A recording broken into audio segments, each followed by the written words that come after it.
বিসমিল্লাহির রহমানির রহিম। রব্বি ইশরাহ লি সাদরি ওয়া ইয়াসসির লি আমরি ওয়াহলুল উকদাতাম মিন লিসানি ইয়াফকাহু কাওলি।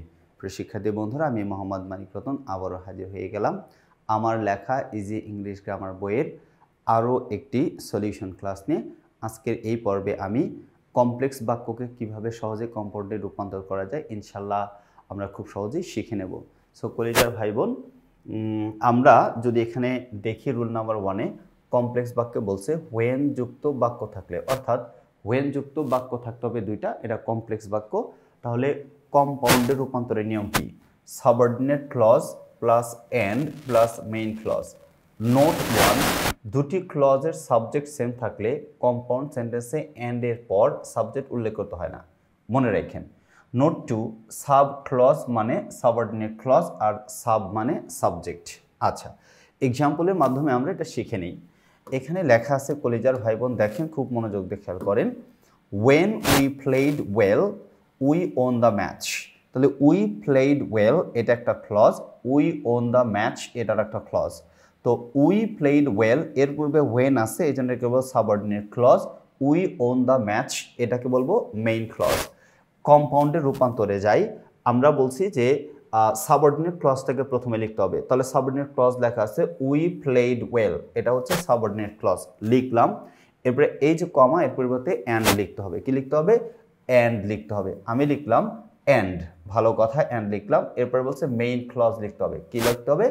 মেইন ক্লজটা লিখতে হবে। আমরা যদি মেইন ক্লজটা লিখি তাহলে কি লিখতে হবে? দেখেন, মেইন ক্লজটা এখানে লিখতে হবে উই ওন দ্য ম্যাচ। তাহলে উই ওন দ্য ম্যাচ, কিন্তু এইখানে দেখছি যে কম্পাউন্ডের ক্ষেত্রে প্রথম বাক্যের সাবজেক্ট উই, আবার দ্বিতীয় বাক্যের সাবজেক্ট উই, অতএব দ্বিতীয় বাক্যে উল্লেখ করার প্রয়োজন হবে না। Got it? আচ্ছা, এরপরে এসে দেখেন, আমরা যদি এখানে চিন্তা করি, মানে এক্সাম্পল নাম্বার 2-তে চিন্তা করি। এক্সাম্পল নাম্বার 2 সেটা হচ্ছে the trees grow new leaves when it is spring. আচ্ছা, তার মানে বোঝা যাচ্ছে the trees grow new leaves এটা হচ্ছে main clause, it is spring এটা হচ্ছে সাবঅর্ডিনেট ক্লজ। কেন?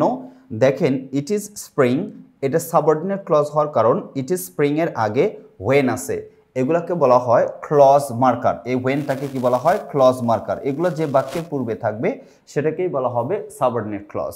তো রুলস অনুযায়ী আমরা সাবঅর্ডিনেট ক্লজটাকে আগে লিখব। তাহলে লিখব ইট ইজ স্প্রিং, লিখলাম ইট ইজ স্প্রিং, এটা হচ্ছে সাবঅর্ডিনেট ক্লজ, এটাকে আগে লিখলাম। এরপরে বলছে অ্যান্ড লিখতে হবে, যোগ করতে হবে অ্যান্ড লিখলাম। তারপরে বলছে মেইন ক্লজ। মেইন ক্লজ কি লেখা আছে? The trees grow new leaves, লিখছে the trees grow new leaves, বলছে টিজ spring and the trees grow new leaves. So কলিজার ভাই বোন, 3 নম্বর রুলস, মানে রুলস আমরা যদি 1 নম্বর রুলসের 3 নম্বর এক্সাম্পলের দিকে তাকাই তাহলে দেখব when the headmaster entered the classroom the students stood up. So কলিজার ভাই বোন, আমি দেখেন এইখানে আমরা একটু পড়ানোর সুবিধার্থে বা আপনাদেরকে বোঝানোর জন্য আমি একটু ফাঁকা জায়গা রেখে দিছি যে আপনার ক্লজটা ঠিকঠাক মতো ধরতে পারেন কিনা। বাট আমার লেখা বই, অর্থাৎ বইয়ের ভেতরে ঠিকই পাবেন, বাট একটু এখানে প্র্যাকটিস করানোর জন্য আমি ইচ্ছা করে এরকমভাবে ফাঁকা জায়গা রেখে দিছি। তাহলে আমাদের দরকার বলছে কি যে কম্পাউন্ড সেন্টেন্সে গিয়া যে সাবঅর্ডিনেট ক্লজটাকে আগে লিখতে হবে। তাহলে লেখা আছে the headmaster enter the classroom, এটা একটা ক্লজ, আর দ্য স্টুডেন্টস স্টুড আপ এটা আর একটা ক্লজ। ক্লজ এখানে দুইটা আছে। তাহলে আমাকে বলেন কলিজার ভাই বোন যে আপনি একটু চিন্তা করে নেবেন যে এখানে সাবঅর্ডিনেট ক্লজ কোনটা। তাহলে সাবঅর্ডিনেট ক্লজ কোনটা এটা যদি আমি আপনাদেরকে প্রশ্ন করি তাহলে আপনাদের উত্তরটা সহজে চলে আসবে, সহজে অনেকে ধরতে পারছেন। তাহলে দেখেন তো কলিজার ভাই বোন, এখানে কি লেখা আছে? এখানে লেখা আছে ওয়েন। এখানে কি লেখা আছে? এখানে ওয়েন লেখা আছে। তো আমরা জানি যে ওয়েনগুলোকে বলা হয় হচ্ছে ক্লজ মার্কার। তো ক্লজ মার্কার যে বাক্যের পূর্বে থাকবে তাকে বলা হবে হচ্ছে সাবঅর্ডিনেট ক্লজ। তাহলে আমরা বলতেই পারি the headmaster enter the classroom এটা হচ্ছে সাবঅর্ডিনেট ক্লজ, আর দ্য স্টুডেন্টস স্টুড আপ এটা হচ্ছে প্রিন্সিপাল ক্লজ বা মেইন ক্লজ। তাহলে এটাকে বলবো হচ্ছে আমরা সাবঅর্ডিনেট ক্লজ, আর এটাকে বলবো প্রিন্সিপাল ক্লজ। ওকে, তাহলে আপনারা ধরতে পারছেন স্বাভাবিক নিয়মে আমাকে কি করতে হবে? সাবঅর্ডিনেট ক্লজটাকে আগে লিখতে হবে। তো সাবঅর্ডিনেট ক্লজ কোনটা? The headmaster enter the classroom, এবার কমার পরিবর্তে লিখবো এন্ড। এই যে দেখেন কমার পরিবর্তে এন্ড লিখে ফেলেছি। তারপরে বলছে প্রিন্সিপাল ক্লজ অর্থাৎ main clause, the students stood up, the students stood up অর্থাৎ the headmaster enter the classroom and the students stood up. এবার আমরা যদি রুল 2 তে চলে যাই তাহলে আমরা কি পাবো? অ্যাজ বা সিন্স যুক্ত বাক্য থাকলে, অ্যাজ বা সিন্স যুক্ত কমপ্লেক্স সেন্টেন্স থাকলে কম্পাউন্ডে গিয়ে সাবঅর্ডিনেট ক্লজ আগে লিখতে হবে, তারপরে এন্ড সো অথবা শুধু এন্ড লিখতে হবে, তারপরে মেইন ক্লজ লিখে দিলে আনসার হয়ে যাবে। সাব ক্লজ মানে সাবঅর্ডিনেট ক্লজ। আচ্ছা, example, since the weather was rough we could not go outside. তাহলে দ্য ওয়েদার ওয়াজ রাফ এটাকে বলবো সাবঅর্ডিনেট ক্লজ, কারণ এর পূর্বে সিন্স আছে। আর we could not go outside এটাকে বলবো হচ্ছে মেইন ক্লজ। তো আমরা এইখানে দেখতে পাচ্ছি সাবঅর্ডিনেট ক্লজটাকে আগে লিখতে হবে। সাবঅর্ডিনেট ক্লজ কি আছে কলিজার ভাই বোন? The weather was rough. তাহলে আমি লিখবো the weather was rough. Subordinate ক্লজটাকে আগে লিখবো। সাবঅর্ডিনেট ক্লজটাকে কি করব? আগে লিখবো। তো সাবঅর্ডিনেট ক্লজটাকে যদি আগে লিখি দ্য ওয়েদার ওয়াজ রাফ লিখলাম, এরপরে আমাকে কি যোগ করতে হবে? এন্ড সো লিখলাম, এন্ড সো। তারপরে বলছে main clause we could not go outside অর্থাৎ the weather was rough and so we could not go outside. কেউ যদি এখানে এন্ড সোর পরিবর্তে শুধু এন্ড লেখেন তাও হয়, তবে কারণযুক্ত বাক্যের ক্ষেত্রে, কম্পাউন্ডের ক্ষেত্রে যদি আপনি এন্ডের পরে সো ব্যবহার করেন এটা একদম পারফেক্ট মিনিং দিয়ে থাকে। আচ্ছা, Hasan can not understand the silly matter as he is ডাল। তাহলে অ্যাজ হি ইজ ডাল, তাহলে দেখেন এখানে দুইটা ক্লজ আছে, একটা হচ্ছে Hasan can not understand the silly matter, একটা হচ্ছে হি ইজ ডাল। তো এই দুইটা ক্লজের মধ্যে এই যে দেখেন অ্যাজ কনজাংশন আছে, এটা কার পূর্বে আছে? হি ইজ ডাল। এইটার পূর্বে থাকার কারণে হি ইজ ডাল এটাকে বলা হবে সাবঅর্ডিনেট ক্লজ। আর Hasan can not understand the silly matter এটাকে বলা হবে মেইন ক্লজ। ওকে, ভালো কথা। তাহলে আমি জানি যে কম্পাউন্ড করার ক্ষেত্রে প্রথমে আমাকে সাবঅর্ডিনেট ক্লজটা লিখতে হবে। তাহলে সাবঅর্ডিনেট ক্লজ কি আছে? হি ইজ ডাল। কিন্তু প্রথম বাক্যটাকে তো আমি প্রোনাউন ইউজ করতে পারি না, যেহেতু আমার নাউন আছে, নাউন নিতে হবে। নাউনটা কি আছে? হাসান আছে। তাহলে আমি লিখব হাসান ইজ ডাল লিখলাম, হাসান ইজ ডাল, এটা হচ্ছে সাবঅর্ডিনেট ক্লজ। এরপরে আমার অ্যাজ এর পরিবর্তে অথবা কমার পরিবর্তে এন্ড অথবা এন্ড সো যে কোনো একটা লিখলেই হবে, এন্ড অথবা এন্ড সো। তবে আমি বেশিরভাগ ক্ষেত্রে সাপোর্ট করি এন্ড সো। এরপর হচ্ছে main clause, he can not understand the silly matter.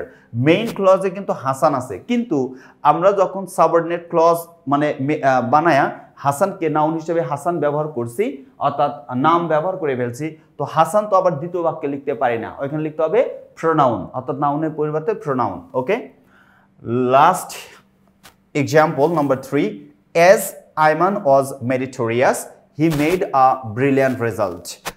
Ayman was meritorious, এই যে সাব ক্লজ এটা অ্যাজ যুক্ত বাক্য, আর he made a brilliant result এটা হচ্ছে মেইন ক্লজ। তাহলে আমরা জানি যে সাবঅর্ডিনেট ক্লজটাকে আগে লিখতে হবে। তাহলে আইমান ওয়াজ মেরিটোরিয়াস লিখলাম হচ্ছে সাবঅর্ডিনেট ক্লজটাকে আগে, এরপর লিখবো এন্ড অথবা এন্ড সো। আমি এন্ড লিখছি, আপনি ইচ্ছে করলে এন্ড সো লিখতে পারবেন। And made a brilliant result, he made a brilliant result. এখানে আইমান যে হিউজ সে, তা আমরা জানি যে কম্পাউন্ড সেন্টেন্সের দ্বিতীয় বাক্যের সাবজেক্ট যদি একই রকম হয় না লিখলেও চলে। তাহলে Ayman was meritorious and made a good result, অথবা or Ayman was meritorious and so he made a good result or brilliant result. Okay, আচ্ছা, এরপরে আমরা যদি নেক্সট রুলসে যাই, রুলস নাম্বার 3-তে দো বা অলদযুক্ত বাক্য থাকলে subordinate clause but plus main clause. Though the man is tried hard, he could not succeed. The man tried hard, এটা হচ্ছে subordinate clause, he could not succeed এটা হচ্ছে মেইন ক্লজ। তাহলে আমি সাবঅর্ডিনেট ক্লজ লিখবো, কি লেখা আছে? The man tried hard, কমার পরিবর্তে বাট লিখলাম, বাট বলছে he could not succeed। তাহলে আমরা হিটা না লিখলেও চলবে, could not succeed। The man tried hard but could not succeed অথবা he could not succeed। Alif leads a very simple life although he is rich। তাহলে দেখেন এই হি ইজ রিচ এটা হচ্ছে সাবঅর্ডিনেট ক্লজ, এটা প্রথমে লিখবো, কিন্তু আমরা প্রথমে প্রোনাউন পরে নাউন লিখবো না, একই ব্যক্তি যেহেতু, আগে নাউন পরে প্রোনাউন। তাহলে লিখবো Alif is rich but leads a very simple life. Alif is rich but leads a very simple life, অথবা Alif is rich but he leads a very simple life. Okay, example number rule number 4, if যুক্ত বাক্য হ্যাঁ বোধক থাকলে কমপ্লেক্সে কম্পাউন্ডে গিয়া and যুক্ত করতে হবে ইম্পারেটিভ মুড। সাবঅর্ডিনেট ক্লজের imperative mood plus and plus main clause অথবা মেইন ক্লজের ইম্পারেটিভ মুড। যেমন if you work hard you can shine in life. You work hard এটা হচ্ছে subordinate clause, you can shine in life এটা হচ্ছে main clause. তাহলে আমরা যদি এক্সাম্পলের থেকে আনসারে যাই, কি হয়ে যায়, you work hard subordinate clause, এটাকে বানাইতে হবে ইম্পারেটিভ মুড। আমরা জানি ইম্পারেটিভ মুড বলতে কি বোঝায়, অর্থাৎ যেখানে কোনো সাবজেক্ট উল্লেখ করা থাকবে না। এর আগেও আমি এটা নিয়ে আলোচনা করে দিচ্ছি, যেহেতু আপনাদের কাছে এটা সহজে মনে হওয়ার কথা। ওকে, তাহলে ওয়ার্ক হার্ড, এই যে ওয়ার্ক এর পূর্বে কোনো সাবজেক্ট দেওয়া নাই, তার মানে এটা imperative mood. Work hard and কোন পূর্বে এন্ড সেকেন্ড ক্লজ অর্থাৎ main clause, you can shine in life. Work hard and you can shine in life, অথবা মেইন ক্লজের কি লিখবেন আপনি, imperative mood, work hard and shine in life. আচ্ছা, example number 2, you will be punished. You will be punished if you tell a lie. যদি মিথ্যা বলো তোমাকে শাস্তি দেওয়া হবে। ইউ উইল টেল এ লাই বলছে, ইউ টেল এ লাই এটা হচ্ছে subordinate clause, you will be punished এটা হচ্ছে মেইন ক্লজ। ওকে, তো আমরা যখন আনসার লিখবো তখন হচ্ছে সাবঅর্ডিনেট ক্লজের ইম্পারেটিভ মুড লিখবো। তাহলে ইউ টেল এ লাই, এখানে সাবজেক্ট আছে ইউ, সেকেন্ড পারসন, একে মাইনাস করে দিতে হবে যেহেতু ইম্পারেটিভ মুড। তাহলে থাকবে tell a lie, tell a lie and you will be punished. Tell a lie and you will be punished, এই হচ্ছে আনসার। তাহলে আমরা যদি 5 নম্বর রুলসে চলে যাই, ইফ যুক্ত বাক্য না বোধক বাক্য, ইফ যুক্ত না বোধক বাক্য বা আনলেস যুক্ত বাক্য থাকলে সাবঅর্ডিনেট ক্লজের imperative mood plus or plus main clause অথবা মেইন ক্লজের ইম্পারেটিভ মুড। যেমন if you do not keep quiet you will be punished. If you do not keep quiet এটা হচ্ছে subordinate clause, you will be punished এটা হচ্ছে main clause. তো compound করার সময় সাবঅর্ডিনেট ক্লজের ইম্পারেটিভ মুড, তাহলে ইম্পারেটিভ মুড মানে অক্সিলারি ভার্ব আর সাবজেক্ট বাদ যাবে, কিপ কোয়াইট, আনসার হবে কিপ কোয়াইট। এই যে কমা এর পরিবর্তে or you will be punished, keep quiet or you will be punished. Next one, unless you move you will die. যদি না তুমি নড়ো তুমি মরবা। আনলেস মানে ইফ যুক্ত বাক্য না বোধক, এটা হচ্ছে সাবঅর্ডিনেট ক্লজ। তাহলে এর ইম্পারেটিভ মুডে নিতে হবে। ইম্পারেটিভ মুডে নিতে চাইলে আমার সাবজেক্ট মাইনাস করতে হবে, কি থাকে, মুভ। তাহলে শুধু মুভ লিখবো, move or you will die, অথবা move or die. Move or you will die এটা হচ্ছে ইউ উইল ডাই, এটা কি মেইন ক্লজ, অথবা মুভ অর ডাই, ডাই মানে মেইন ক্লজের এটা ইম্পারেটিভ মুড, মেইন ক্লজের কি ইম্পারেটিভ মুড, অর্থাৎ মুভ অর ডাই। ওকে, এই ছিল হচ্ছে 5 নম্বর রুলসের এক্সাম্পলগুলো। আমরা 6 নম্বরে যাব। 6 নম্বর রুলসে সো দ্যাট অথবা ইন অর্ডার দ্যাট যুক্ত বাক্য থাকলে, সো দ্যাট অথবা ইন অর্ডার দ্যাট যুক্ত বাক্য থাকলে আমাকে কি করতে হবে, দেখেন সাবজেক্ট নিতে হবে, ভালো কথা। এরপরে ওয়ান্ট অথবা wanted plus infinitive to plus sub ক্লজের অর্থাৎ সাবঅর্ডিনেট ক্লজের V1 plus extension plus and so plus main clause. দেখতে অনেক বড় হইতেছে, কিন্তু এটা যখন আনসার লিখবেন এটা একদম ইজি হয়ে যাবে, এটা একদম কি হয়ে যাবে, ইজি হয়ে যাবে। দেখেন এবার লেখা মনে হয় সবগুলো দেখা যাচ্ছে। আমরা এক্সাম্পলের মাধ্যমে এটা শিখে নেব। আমি যদি ওই মানে এখানে না হাতে লিখে দেখায় তাহলে আপনার জন্য ইজি হয়ে যাবে। The boy reads more so that he can get good marks. তাহলে এই যে দ্য বয় রিডস মোর এটা হচ্ছে main clause, he can get good marks এটা হচ্ছে সাবঅর্ডিনেট ক্লজ। তো আমাকে সো দ্যাট যুক্ত, দেখেন সো দ্যাট যুক্ত আছে। এবার যখন কম্পাউন্ডে রূপান্তর করব প্রথমে সাবজেক্ট লিখতে হবে। সাবজেক্ট কি আছে, দ্য বয় আছে। আমি যদি আপনাদেরকে লিখে দেখাই আস্তে আস্তে তাহলে হয়ে যাবে দ্য বয়। দেখেন একটা লিখে দেখাইলে আপনার পরেরগুলো ইজি হয়ে যাবে। প্রথমে সাবজেক্ট লিখতে বলছে, আমি সাবজেক্ট লিখলাম। এরপরে ওয়ান্ট অথবা ওয়ান্টেড এটা ডিপেন্ডস করে, এটা ডিপেন্ড করে ভার্বের উপরে। রিডস লেখা আছে, এটা প্রেজেন্ট আছে, এজন্য ওয়ান্ট লিখতে হবে। কিন্তু যদি পাস্টে থাকতো তাহলে আমি ওয়ান্টেড লিখতাম। যেহেতু প্রেজেন্ট আছে তাহলে লিখবো ওয়ান্ট, ভালো কথা, ওয়ান্ট লেখা থামতে হবে, কেননা ওয়ান্টের পূর্বে যে সাবজেক্টটা আছে দ্য বয়, এটা হচ্ছে third person singular number. If the subject is given third person singular number according to the present indefinite tense, the next verb will get or the next verb will add or will be added s or es.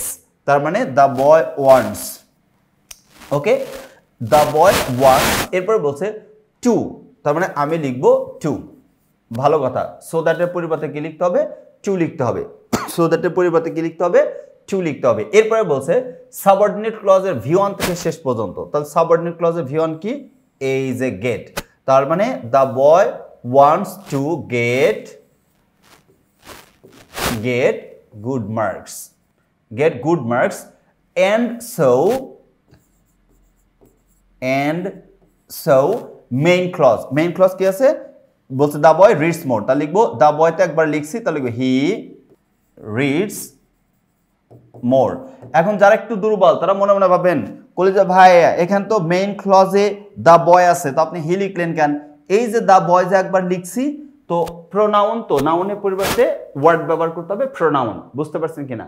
আবারও বলি, প্রথমে আমাকে subject নিতে হবে। Subject কি আছে? The boy আছে, নিলাম, ভালো কথা। এরপরে ওয়ান্ট অথবা ওয়ান্টেড লিখতে হবে। এটা প্রেজেন্ট টেন্স আছে, এজন্য ওয়ান্ট লিখছি। পাস্ট টেন্স থাকলে ওয়ান্টেড লিখতাম। ওয়ান্ট লিখে থামা যাবে না, ওয়ান্টের আগে সাবজেক্টটা থার্ড পারসন সিঙ্গুলার নাম্বার, এজন্য এস হবে। দ্য বয় ওয়ান্টস, এরপরে ইনফিনিটিভ টু, সো দ্যাটের পরিবর্তে টু লিখতে হবে, লিখলাম টু। এরপরে সাবঅর্ডিনেট ক্লজের ভার্ব থেকে শেষ পর্যন্ত, তাহলে সাবঅর্ডিনেট ক্লজের ভার্ব কি? গেট, গেট থেকে শেষ পর্যন্ত গেট গুড মার্কস। এরপরে অ্যান্ড সো যোগ করতে হবে, যোগ করলাম অ্যান্ড সো। তারপরে মেইন ক্লজ লিখতে হবে, হি রিডস মোর, এটা হচ্ছে আনসার। যেমন 2 নম্বর example, Mubin came home from Dhaka so that he might see his mother. তাহলে এই যে Mubin came home from Dhaka, এটা main clause, so that he might see his mother, সেটা মাকে দেখতে পারে, এটা সাবঅর্ডিনেট ক্লজ। তাই আমি যখন আনসার লিখবো তখন আমার প্রথমে সাবজেক্ট নিতে হবে। সাবজেক্টটা কে আছে? মুবিন আছে, নিলাম। এরপরে আমাকে ওয়ান্ট অথবা ওয়ান্টেড লিখতে হবে। এখন ভার্বের দিকে তাকাবো, অর্থাৎ মেইন ক্লজের ভার্ব কি আছে? খেইম আছে। খেইম মানে কি? V2, আর V2 থাকলে মানে আমাকে আনসারও V2 লিখতে হবে। তাহলে ওয়ান্ট লিখতে কি চলবে কলিজা ভাই বোন? Of course not. ওয়ান্টেড ভিতরে হচ্ছে ওয়ান্টেড, এর জন্য আমি লিখবো ওয়ান্টেড, মুবিন ওয়ান্টেড। এরপরে ইনফিনিটিভ টু, লিখলাম টু। তারপর বলছে সাবঅর্ডিনেট ক্লজের ভার্ব থেকে শেষ পর্যন্ত, তাহলে সাবঅর্ডিনেট ক্লজের ভার্ব হচ্ছে সি থেকে শেষ পর্যন্ত হিজ মাদার, তাহলে আনসার লিখবো Mubin wanted to see his mother. এরপরে অ্যান্ড সো লিখতে হবে, কি লিখতে হবে? অ্যান্ড সো, আমি লিখবো অ্যান্ড সো। এরপরে বলছে কি যে মেইন ক্লজ, তো মুবিন তো একবার লিখছি, আর কি আর মুবিন লেখা যাবে না? প্রোনাউন লিখতে হবে। মুবিনের প্রোনাউন কি?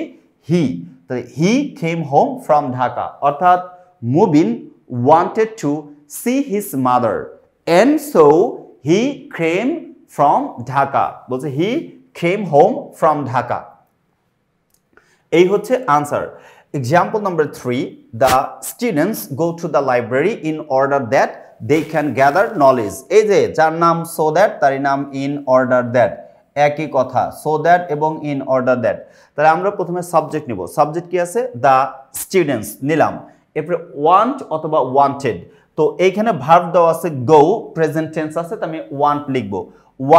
ওয়ান্টই থাকবে, কারণ কি? সাবজেক্ট দেওয়া আছে দ্য স্টুডেন্টস, এটা থার্ড পারসন প্লুরাল নাম্বার, অর্থাৎ ভার্ব যা থাকবে তাই, তার মানে দ্য স্টুডেন্টস ওয়ান্ট। এরপরে ইনফিনিটিভ টু নিতে হবে, the students want to, subordinate ক্লজের ভার্ব থেকে শেষ পর্যন্ত। ভার্ব কি আছে? গ্যাদার নলেজ আছে, ভার্ব আছে gather knowledge. The students want to gather knowledge, and so কি লিখতে হবে? and so বলছে the students এর পরিবর্তে আমরা প্রোনাউন ব্যবহার করব, they go to the library, অর্থাৎ the students want to gather knowledge and so they go to the library।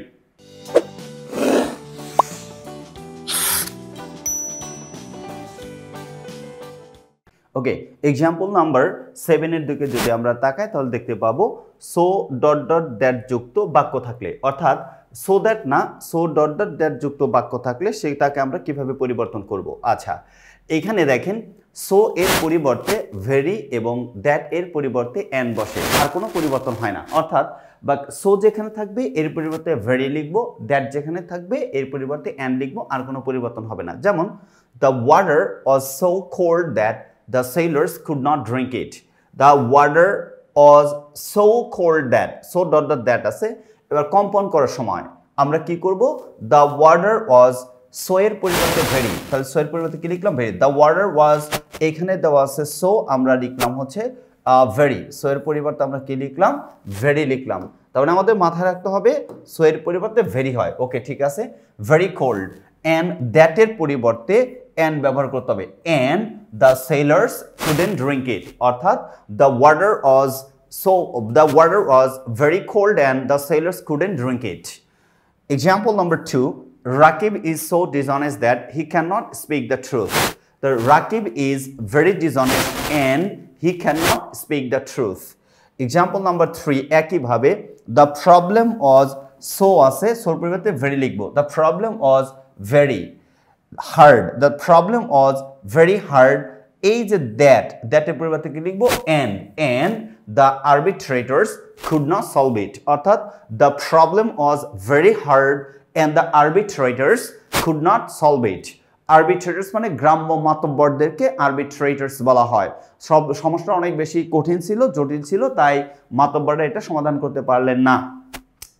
এটা একেবারে সহজ, সেটা হচ্ছে সো থাকলে সেখানে সো এর পরিবর্তে ভেরি লিখবো, দ্যাট এর পরিবর্তে অ্যান্ড লিখে দেবো, হুবহু যা আছে বাক্য লিখলেই আনসার হয়ে যাবে। এবার আসেন কলেজার ভাই বোন 8 নাম্বার এক্সাম্পলে দ্যাট ক্লজ যুক্ত বাক্য থাকলে, ওকে, দ্যাট ক্লজ যুক্ত বাক্য থাকলে rule number 8, subordinate clause and main clause plus it, অর্থাৎ সাব ক্লজ মানে সাবঅর্ডিনেট ক্লজটা লিখবো, তারপরে এন্ড লিখবো, মেইন ক্লজ লিখে দিয়ে ইট লিখবো, আনসার হয়ে যাবে। দেখেন উই নো দ্যাট বৃষ্টি ইজ অনেস্ট, এই যে দ্যাট ক্লজ, দ্যাট বৃষ্টি ইজ অনেস্ট, এটাকে বলা হয় দ্যাট ক্লজ। ওকে, ভালো কথা। উই নো হচ্ছে মেইন ক্লজ আর বৃষ্টি ইজ অনেস্ট এটা হচ্ছে সাবঅর্ডিনেট ক্লজ। ওকে, ফাইন। আমাদেরকে সাবঅর্ডিনেট ক্লজটা আগে লিখতে হবে, বৃষ্টি ইজ অনেস্ট, তাহলে লিখবো বৃষ্টি ইজ অনেস্ট। ভালো কথা, আমরা লিখে ফেললাম। এরপরে আমাকে কি লিখতে হবে, লিখতে হবে এন্ড, লিখলাম এন্ড। ওকে, এরপরে বলছে মেইন ক্লজ, মেইন ক্লজ কি লিখছে, উই নো, তার মানে উই নো ইট, এই যে অতিরিক্ত কথা ইট লিখতে হবে, তাই লিখলাম, অর্থাৎ Brishti is honest and we know it. Next one দেখেন, am sure that you will pass, am sure that you will pass, তাহলে আম শিওর এটা হচ্ছে main clause, that you will pass এটা হচ্ছে সাবঅর্ডিনেট ক্লজ। তো আমাদের প্রথমে সাবঅর্ডিনেট ক্লজটাকে লিখতে হবে, ইউ উইল পাস, লিখলাম you will pass and am sure of it, of অথবা অ্যাবাউট ইট, তবে শিওরের সাথে অব হয়, আম শিওর অব ইট। আচ্ছা, number 3 and final one, rule number 8 এর, I believe that you will make a good result, আমি বিশ্বাস করি যে তুমি একটা ভালো ফলাফল করবে, দ্যাট ক্লজ যুক্ত, তার মানে এটা হচ্ছে সাবঅর্ডিনেট ক্লজ, এটাকে প্রথমে লিখতে হবে, you will make a good result, you will make a good result and I believe it, and I believe it, অর্থাৎ you will make a good result and I believe it। এই ছিল হচ্ছে 8 number রুলসের example, অর্থাৎ 8 number রুলসের last example. 9 নম্বর রুলসের দিকে তাকালে আমরা কি দেখতে পাচ্ছি, রিলেটিভ প্রোনাউন যুক্ত বাক্য থাকলে কম্পাউন্ড কিভাবে করতে হবে। দেখেন রিলেটিভ প্রোনাউন সম্পর্কে কিন্তু আমাদের ধারণাটা ক্লিয়ার হয়ে গেছে গোলজা ভাই বোন। ওকে, কারণ আমরা প্রিভিয়াস যে রুলসগুলো আছে সিম্পল কমপ্লেক্স কম্পাউন্ডে আগের যে রুলস ওইখানে কিন্তু রিলেটিভ প্রোনাউনের ব্যবহার দেখাইছি। দেখেন কম্পাউন্ড সেন্টেন্সে প্রথমে মেইন ক্লজ বসবে, কি বসবে, মেইন ক্লজ, ভালো কথা। এন্ড বসবে, এটাও ভালো কথা। অ্যান্টিসিডেন্ট এর প্রোনাউন ফর্ম, যে অ্যান্টিসিডেন্টটা থাকবে, তারপরে অ্যান্টিসিডেন্টটা কি একটু বুঝাই দেব, তারপরে রিলেটিভ প্রোনাউনের পরের অংশ, আরপি মানে রিলেটিভ প্রোনাউন। এইবার দেখেন, the old man killed the bird which brought bad luck to the crew। এইবার আসেন, the old man killed the bird, এটাকে বলা হয় মেইন ক্লজ, আর which brought bad luck to the crew, এই which যুক্ত বাক্যটাকে বলা হবে সাবঅর্ডিনেট ক্লজ। আর এই যে কলিজার ভাই বোন, এই যে দেখেন, এই যে এখানে দেওয়া আছে যেটা, ওকে একটু ভালো করে দেখেন, এইখানে যেটা দেওয়া আছে which, এই whichটা হচ্ছে এই বার্ডটাকে বোঝানো, the old man kill the bird, এই কিল দ্য বার্ডকে বোঝানো হয়েছে, তার মানে বস্তু, এর জন্য হুইচ প্রাণী ব্যবহার করা হয়েছে, brought bad luck to the crew. Okay, এখন দেখেন প্রথমে বলছে মেইন ক্লজ, তাহলে আমি লিখবো the old man killed the bird, লিখলাম the old man killed the bird, এটা লিখলাম। এরপরে বলছে অ্যান্টিসিডেন্টের প্রোনাউন ফর্ম, অ্যান্টিসিডেন্টটা কি, দ্য বার্ড, অ্যান্টিসিডেন্টটা কি, দ্য বার্ড, অর্থাৎ রিলেটিভ প্রোনাউন যাকে বোঝাবে, রিলেটিভ প্রোনাউন যে শব্দটাকে, রিলেটিভ প্রোনাউন দ্বারা যে শব্দটাকে ব্যবহার করা হবে বা বোঝানো হয়, ওইটাকে বলা হয় হচ্ছে অ্যান্টিসিডেন্ট, মানে পূর্ব পদ। যেমন এখানে এই হুইচ বলতে দ্য বার্ডকে বোঝানো হয়েছে, এই জন্য এই দ্য বার্ডকে বলা হবে অ্যান্টিসিডেন্ট, দ্য বার্ডকে কি বলা হবে, অ্যান্টিসিডেন্ট, অ্যান্টিসিডেন্ট।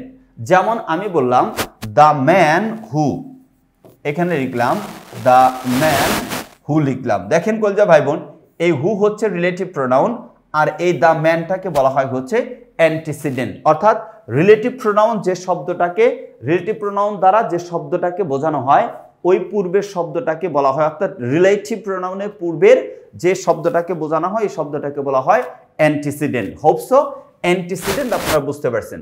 আচ্ছা, তাহলে এখানে দ্য বার্ড হচ্ছে অ্যান্টিসিডেন্ট, দ্য বার্ডের হচ্ছে প্রোনাউন ফর্ম, তার প্রোনাউন ফর্মটা কি, ইট, লিখলাম ইট। ওকে, ভালো কথা। এরপরে বলছে দেখেন রিলেটিভ প্রোনাউনের পরের অংশ, তাহলে হুইচ হচ্ছে রিলেটিভ প্রোনাউন, এটা লিখতে বলে না, এর পরের অংশ লিখতে বলছে, বলছে brought bad luck to the crew, অর্থাৎ the old man killed the bird and it brought bad luck to the crew. Example number 2, I saw a bird that was flying. তাহলে I saw a bird and it was flying. I saw a bird and it was flying. Example number 3, I know the man who is honest. তাহলে I know the man, এটা main clause, এই যে who এর পরিবর্তে, অর্থাৎ এর পূর্বে যে অ্যান্টিসিডেন্ট, এটা অনুযায়ী নাউন ব্যবহার করতে হবে। I know the man and he is honest, and he is honest, এই ছিল হচ্ছে 9 নাম্বার রিলেটিভ প্রোনাউন যুক্ত বাক্য থাকলে তাকে পরিবর্তনের রুলস। আচ্ছা, এখন আমরা ফিউ এক্সেপশনাল চেঞ্জিং সেন্টেন্সেসের এক্সাম্পল প্লাস আনসারগুলো দেখে নেব। Simple to complex, I know your name, এগুলো এক্সেপশনাল, একটু মানে যথারীতি পড়বেন এবং নিজের মতো করে আয়ত্ত করার চেষ্টা করবেন। I know what your name is. Number 2, everyone is sure about your success.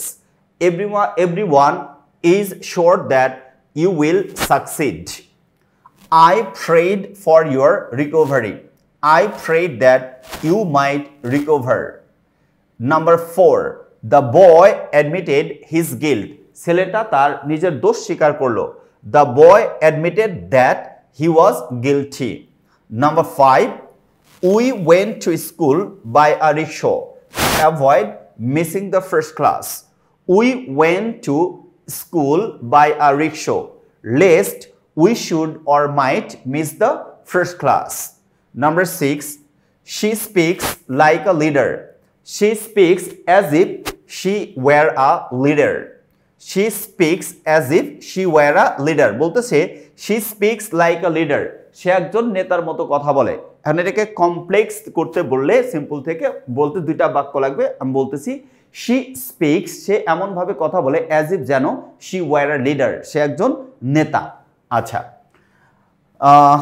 Number 7, your learning enhances in proportion to your reading. Your learning enhances in proportion to your reading. The more you read, the more you learn. The more you read, the more you learn. আচ্ছা, আরো কিছু বাক্য আছে, এগুলো যদি আমরা পড়ে দেই আপনার জন্য সহজ হবে, একটু মিনিং টেনিং সহ। কমপ্লেক্স টু সিম্পল এক্সাম্পল যেগুলো আছে, একটু এক্সেপশনাল ওয়ান দেখেন। প্রচলিত নিয়মের বাইরে বাক্য লেখা আছে এভরিবডি নোজ, সবাই জানে, ওয়্যার আই ওয়াজ বর্ন, আমি কোথায় জন্মগ্রহণ করি, আমার জন্মস্থান জানে, মানে everybody knows about my birth place, এটা লিখলো আনসার হয়ে যাবে। দেখেন everybody knows my birth place অথবা about my birth place. Number 2, I hope that this universe will be peaceful, আমি আশা করি যে এই পৃথিবী শান্তিময় হবে। তার মানে I hope this universe to be peaceful. I hope this universe to be peaceful. 3 number, pass me the book that I may use. Pass me the book to use. কি বলছে? Pass me the book, বইটা pass করো, that যেটা I may use, আমি ব্যবহার করতে পারি। তাই বলতেছে pass me the book to use, অর্থাৎ বইটা ব্যবহার করার জন্য তুমি আমাকে পাস করো। Number 4, in examination hall, the students write as fast as they can. In examination hall, the students write at the top of their speed. At the top of their speed.